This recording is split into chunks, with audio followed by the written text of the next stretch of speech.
ETF index mutual funds నేర్చుకుని stock మార్కెట్లో రాణించాలనుకుంటున్నారా? వెంటనే ఈ నెంబర్కి కాల్ చేయండి. దినేష్ గారు, మనం ఈ మధ్యకాలంలో చూస్తే అక్రమ సంబంధాలకు లెక్క లేకుండా పోతుంది. అసలు దానికి ఒక అంతు అనేది లేకుండా పోతుంది. విపరీతంగా అయిపోయినాయి. ఈ అక్రమ సంబంధాల వల్ల నిజంగా కొందరు మంది జీవితాలు నాశనం అయితే కొన్ని ప్రాణాలు పోతూ ఉన్నాయి. చిన్న పిల్లలు అన్యం పుణ్యం మెరగని పసిపిల్లల్ని కూడా చంపేస్తున్నారు తల్లులు.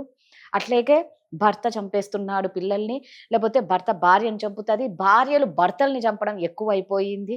ఇంకా ప్రతిదానికి ఒకటే, మాకు అడ్డొస్తే వాళ్ళను లేపేయడమే, తుడిచిపెట్టేస్తాం, తీసి పడేయాలనేసి ఫిక్స్ అయిపోయారు. బట్ నిజంగా ఇది చాలా బాధేస్తుందండి. వీళ్ళకి ఈ పిల్లల పరిస్థితి ఏంటి? ఒకవేళ భార్యను చంపేసినా, భర్తను భార్య చంపినా, భార్యను భర్త చంపినా పిల్లలు అనాథలు అయిపోతారు. సో వీళ్ళకి ఎలా ఉంటాయండి చట్టాలు?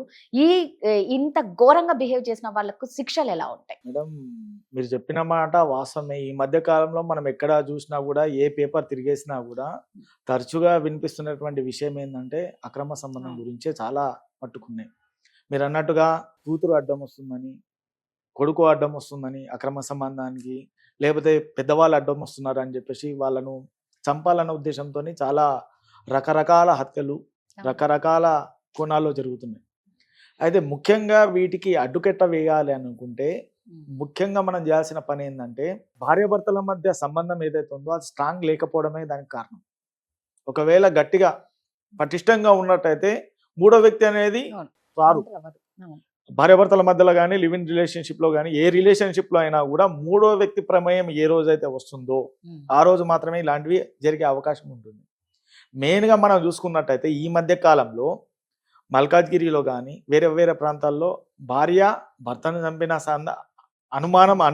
అనుమానంతోనే అక్రమ సంబంధం కొనసాగిస్తున్నానని చెప్పేసి భార్య భర్తను చంపడం కానీ, భర్త భార్యను చంపడం కానీ ఒకటి అనుమానంతో. రెండవది, ఎక్కడ తమ యొక్క సంబంధానికి అడ్డు వస్తున్నాడని చెప్పేసి వాళ్ళని చంపేటువంటి సందర్భాలు కూడా చాలానే కనిపించినాయి. కుక్కర్లో పెట్టి చంపడము, వాళ్ళని ముక్కలు చేసేసి నదుల్లో కానీ లేకపోతే చెరువులో కానీ పడేయడము, ఇలాంటివి చాలా తరచుగా, లేకపోతే పెట్రోల్ పోసి కాల్ చేయడము, ఇలాంటివి జరుగుతున్నాయి మేడం. ఇవి జరిగిన తర్వాత మనిషి రియలైజ్ అవ్వడం లేదు. ఇవి డే బై డే పెరుగుతున్నాయి, చాలా పెరిగినాయి, ఇప్పటికీ చాలా పెరిగినాయి. ముందు చూస్తే చాలా తక్కువ ఉండే, ఈ మధ్య కాలంలో ఒకరిని చూసి ఇంకొకరు మించిపోతున్నారు. దాంట్లో గోల్డ్ మెడల్ తీసుకోవాలన్న ఉద్దేశంలో పోతున్నారు అందరూ. అయితే నేననేది ఏంటంటే మేడం, ఈ చట్టాలు ఏవైతే ఉన్నాయో దీని మీద ఎటువంటి చట్టం ఇంకా రాలే. మధ్యలో 497 అనేది ఉండే చట్టం, ఐపీసీలో 497 అనేది ఉంది. 497 అంటే అడల్టరీ ఉద్దేశం ఏంటంటే మేడం, ఒక వివాహితుడు ఒక వివాహిత వీరిద్దరు మాత్రమే లైంగికంగా కానీ లేకపోతే పర్సనల్గా వారి యొక్క జీవితాన్ని ఎంజాయ్ చేయవచ్చు. ఈ 497 ఎప్పుడైతే తీసేయడం జరిగిందో అప్పటి నుంచే ఇలాంటి చర్యలు ఇంకా ఎక్కువైనాయి. లేటెస్ట్గా ఢిల్లీ ఒకటి హైకోర్టు జడ్జిమెంట్ కూడా ఏమని పాస్ చేసిందంటే, ఒక వివాహితుడైనటువంటి భర్త తన భార్య కాకుండా ఏ అమ్మాయినైనా ఇంట్లో తీసుకొచ్చి పెట్టవచ్చు. ఇలాంటివి చట్టాలు వచ్చినప్పుడు కానీ, ఇలాంటివి జడ్జిమెంట్లు వచ్చినప్పుడు కానీ ఒక కామన్ మ్యాన్ ఎలా ఆలోచిస్తున్నాడంటే, ఇదేం కోర్టుల వ్యవస్థరా, ఖచ్చితంగా చేస్తున్నారు కానీ అక్కడ జరిగేటప్పుడు అంటే ప్రతి కేసు ఒక్కొక్క కేసుకి సంబంధం ఉండదు మేడం. ఒక కేసు అయినప్పుడు ఆ కేసులో ఉన్నటువంటి పూర్వపరాలను తీసుకున్న తర్వాత మాత్రమే జడ్జి గారు జడ్జిమెంట్ ని వెలువరిస్తారు. వాళ్ళు ఇప్పుడు కొంతమంది ఏం చేస్తున్నారు అంటే, ఆ జడ్జిమెంట్లు వెలువరించిన తర్వాత కూడా అందులో వాళ్ళకు అనుకూలమైన విషయాలు ఏవైతే ఉన్నాయో అవే హైలైట్ చేస్తున్నారు. ఈ హైలైట్ చేయడం వల్ల ఏమైతుందంటే, అవి ఎక్కువ అయ్యేసరికి అరే మైండ్ లో ఒకటి వస్తుంది, అరే 497 తీసేశారు, ఇక ఈ జడ్జిమెంట్ ద్వారా మేము అందరం ఫ్రీ, మేము మా ఇష్టం ఏమైనా చేయవచ్చు. అదొకటి. మధ్యలో ఇంకోటి, రీసెంట్ గా అహ్మదాబాద్ హైకోర్టులో కూడా ఒక జడ్జిమెంట్ ఏమైందంటే, అందులో తన భార్య, తన మేజర్ ఉంటాడు, తన భార్య ఎవరైతే ఉన్నారో తన సబార్డినేట్ ఆఫీసర్ తోని షీజ్ ఇన్ ప్రైవేట్ ప్లేస్ లో ఉంటుంది. తను ప్రైవేట్ ప్లేస్ లో ఉండేసరికి భర్తకు అనుమానం వచ్చేసి ఆ భార్య మీద కేసు పెడతాడు. భార్య మీద ఏమని కేసు పెడతాడంటే, తను ఎవరితో వెళ్ళింది, తన యొక్క చాటు వివరాలు కానీ, తన యొక్క సంబంధ విషయాలు కానీ ఇవన్నీ నాకు అప్పచెప్పండి అని చెప్పేసి వాడు కోర్టులో పిటిషన్ వేస్తాడు. కోర్టులో పిటిషన్ వేసినప్పుడు ఇమీడియట్లీ కోర్టు ఏమని చెప్తుంది అంటే, రైట్ అగైనెస్ట్ ప్రైవసీ అనేది ప్రతి ఒక్కరికి ప్రైవసీ అనేది ఉంటుంది. ఆ ప్రైవసీకి బట్టి మేము ఎవరి వివరాలను గోప్యంగా ఉంచాల్సిన అవకాశం మా దగ్గర ఉంటుంది. కాబట్టి మీరు ఒకవేళ అడిగినట్టయితే మీ మీద కేసు పెట్టే అవకాశం ఆ అమ్మాయికి ఉంటుందని చెప్పి చెప్పారు జడ్జిమెంట్లో. అంటే అప్పుడు ఏమవుతుందంటే తన ప్రైవసీని మనం ప్రశ్నిస్తే ఉమ్, మన మీద ఉల్టా కేసు అవుతుంది అక్కడ. అవును. ఈ ప్రైవసీ అనేది ఎన్ని రోజులు అయితే, అంటే భార్యాభర్తల మధ్యన అసలు ప్రైవసీ Privacy ఉండకూడదు. ఉండకూడదు. అవును. ప్రైవసీ ఉంది అంటే దాని మీనింగ్ ఏంటంటే ఒక ఏదో కొత్త something తరానికి జరుగుతుందనే వచ్చినట్టు. అర్థం. అవును. అయితే నేను అనేది ఏంటంటే ఈ అక్రమ సంబంధానికి ఇట్లాంటి ఊతం ఇచ్చిందే ఇట్లాంటి జడ్జిమెంట్.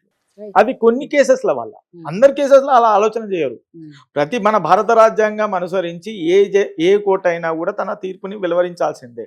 కానీ ప్రతి ఒక్కరు, ఇప్పుడు మనం అందరం మనుషులమే మేడం, ఉమ్, మనం అందరం ప్రతి ఒక్క మనిషికి 2 చేతులు 2 కాళ్ళు ఒక ముక్కుకి ఇవి సాధారణంగా ఉంటాయి.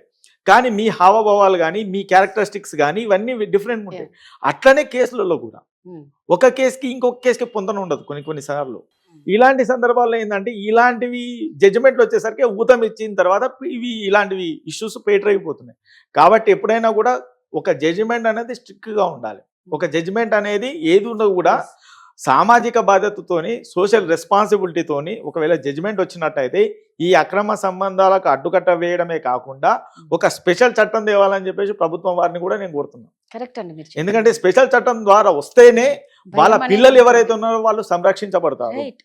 వాళ్ళ ఏదైతే ఉందో ఆ ఇల్లిసిట్ రిలేషన్షిప్ వల్ల, ఇప్పుడు ఎగ్జాంపుల్ ఒక కేసులో ఏమైందంటే తను వేరే వ్యక్తితో అక్రమ సంబంధం పెట్టుకుంది. She blessed a daughter. ఇప్పుడు భర్త వచ్చేసి నువ్వు ఎవరితో కన్నావో వాళ్ళ దగ్గరికి వెళ్ళిపోమంటాడా, లేకపోతే ఈయన దగ్గర ఉంచుకుంటుందా? పోనీ ఈ పిల్ల ఎవరైతే ఉన్నారో ఈ పిల్లని ఆ తండ్రి నాన్నని పిలవగలుగుతుందా? అది కదా. ఇలాంటి సమస్యలు చాలా వచ్చే అవకాశం ఉంటుంది. కాబట్టి ఒక మానవీయత కోణంలో మనం ఆలోచించి ఇలాంటివి అక్రమ సంబంధాలు జరగకుండా సోషల్ అవేర్నెస్ ద్వారా కానీ కొన్ని ప్రత్యేక చట్టాల ద్వారా తీసుకొస్తే ఇలాంటి వాటికి పులి స్టాప్ అయ్యే అవకాశం ఉంటుంది. లేకపోయినట్టయితే ఇవి చంపుకోవడాల వరకు పోయేసి అనుమానం అనే రోగం వస్తుంది. ఫస్ట్ అవును. అనుమానం వచ్చిన తర్వాత అది అక్రమ సంబంధానికి అక్రమ సంబంధం ఉందో లేదో తెలియదు. అవును. ఈ అనుమాన బీజం పడితే చాలు అది అక్రమ అయితే సంబంధానికి దారి తీసి చంపుకునే వరకు పోతున్నారు అంతే. నిజమండి. మీరు అన్నట్టు ఏంటంటే ఈ చట్టాలు కూడా అందుకే చాలా మందికి ఏంటంటే ఈ అక్రమ సంబంధాలకు బాగా ఎంకరేజ్మెంట్ ఉన్నట్టు అయిపోతున్నాయి ఈ చట్టాలు. అంటే ప్రతి తీర్పు కూడా అంటే అన్నారు కదా భార్యాభర్తల మధ్య ప్రైవసీ ఉండాలి, ఒకరి మొబైల్ ఒకరు చెక్ చేసుకోకూడదు. సో ఇవన్నీ ఏమనిపిస్తుందంటే ఆ చట్టాలు వచ్చినప్పుడు ఆబ్వియస్లీ అందరికీ ఏంది ఇట్లయిపోయింది, ఇంకా పెళ్ళిళ్ళు ఎందుకు, ఇంకా సంసారాలు చేయడం ఎందుకు, దీనికంటూ ఒక పెళ్ళి ఎందుకు, విచ్చలవిడితనాన్ని అఫీషియల్ గా ఇచ్చినట్లు అయిపోయింది కదా అనేసి అనుకుంటున్నారు. ఏం లేదు మేడం, దీంట్లో ఏంటంటే ఒక్క పర్సన్ ఒక రకంగా ఆలోచిస్తే ప్రాబ్లం ఏమి ఉండదు. అందరినీ దృష్టిలో పెట్టుకొని జడ్జిమెంట్ ఇచ్చినట్టయితే ఇట్స్ ఈజీ ఉంటుంది ప్రతి ఒక్క దీనికి. కొన్ని సార్లు ఎలా ఉంటుందంటే కొన్ని జడ్జిమెంట్లు, ఇప్పుడు మనం 498 గురించి దాకా మాట్లాడినప్పుడు 498 అనేది చాలా మంది మిస్యూజ్ చేస్తున్నారు. ఖచ్చితంగా అవునండి. ఇలాంటి చట్టాన్ని కూడా చాలా మంది మిస్యూజ్ చేస్తున్నారు. ఇప్పుడు ఈ 497 తీసేయడం వల్ల చాలా మంది అది ఒక వెపన్ లాగా యూజ్ చేసుకొని మేము ఏమైనా చేసినా కూడా మమ్మల్ని అడిగేవాడు లేడు అన్న ఒక దీంట్లో పోతున్నాం. కానీ కొత్త చట్టంలో ఇవన్నిటికీ సొల్యూషన్స్ ఉన్నాయి. కానీ ఆ చట్టము తీసుకురావడం ఒక ఎత్తు అయితే దాన్ని ఇంప్లిమెంటేషన్ స్ట్రిక్ట్ గా ఇంప్లిమెంటేషన్ చేయడం ఒక మరొక ఎత్తు.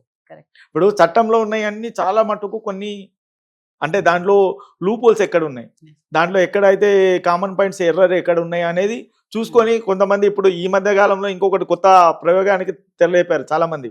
యూట్యూబ్లలో చూసుకొని గూగుల్లో సెర్చ్ చేసుకొని మర్డర్లు చేసేటువంటి స్థాయికి వెళ్ళారు.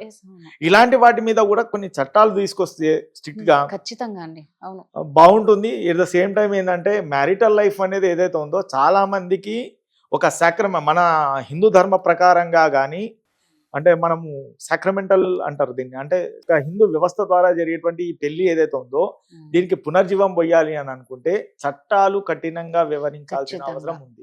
ఎట్ ద సేమ్ టైం జడ్జిమెంట్లు కూడా సరే ప్రైవసీ ఉంటుంది, నేను కాదన్నాను.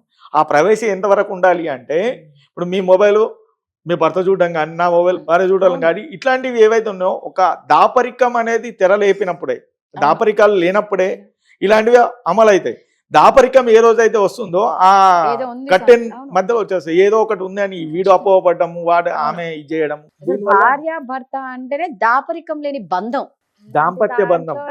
ఇప్పుడు ఇన్ని పెడితే ఇక ఏముందండి, అసలు అక్రమ సంబంధాలు లెక్క లేకుండా పెరిగిపోతున్నాయి. సో నిజంగా మీరు అన్నట్టు ఏంటంటే కొత్త చట్టాలు రావాలని కోరుకుంటున్నాం, కఠినంగా శిక్షలు ఉండాలి, అవేర్నెస్ జరగాలి. ఫస్ట్ అవేర్నెస్ చాలా ఇంపార్టెంట్ అండి. అవేర్నెస్ జరగాలి. ఇంకోటి ఏంటంటే మెయిన్ గా నేను రీసెంట్ గా అబ్జర్వ్ చేస్తుంది ఏంటంటే మేడం, స్కూల్లో కూడా ఎడ్యుకేషన్ లో కొన్ని మార్పులు జరగాలి. స్కూళ్ళ వ్యవస్థల్లో కానీ లేకపోయినట్టయితే పెద్దగా అయిన తర్వాత సోషల్ అవేర్నెస్ ప్రోగ్రామ్స్ కానీ లేకపోయినట్టయితే ఇప్పుడు ఒక అమ్మాయి ఒక అబ్బాయితో మాట్లాడినా ఒక అమ్మాయి ఒక అబ్బాయితో మాట్లాడినా ఇమీడియట్లీ ఫోటోల క్యాప్చర్లు చేసేసి వాళ్ళను అవును. బ్లేమ్ చేయడం కానీ వాళ్ళను తెలుసుకోవాలి. ఒక సమస్య వచ్చినప్పుడు దాన్ని తెలుసుకునేటువంటి ఉద్దేశం ఉంది. ఇప్పుడు భర్త ఒక అమ్మాయి ఒక అబ్బాయి మాట్లాడుకుంటున్నారు, తన భార్యనే మాట్లాడుతుంది అనుకో సపోజ్ ఎగ్జాంపుల్. భర్త ఇలా ఆలోచన చేయట్లేదు, వాళ్ళిద్దరికి డైరెక్ట్ కాంటాక్ట్ ఉందని చెప్పేసి డిక్లేర్ చేస్తున్నారు. వాడు ముందు ఒకసారి పిలిపించి మాట్లాడితే ఒక సమస్యకు అక్కడే ముగింపు పలికే అవకాశం ఉంటుంది మేడం. లేదా ఒక అమ్మాయి ఒక అబ్బాయి మాట్లాడుకుంటే వాళ్ళిద్దరి మధ్యన ఏదో ఉందని చెప్పేసి రాసేసుకుంటారు అందరు. అది తగ్గించాలి ఫస్ట్. సూపర్, కరెక్ట్ గా చెప్పారండి. Thank you ma'am, thank you.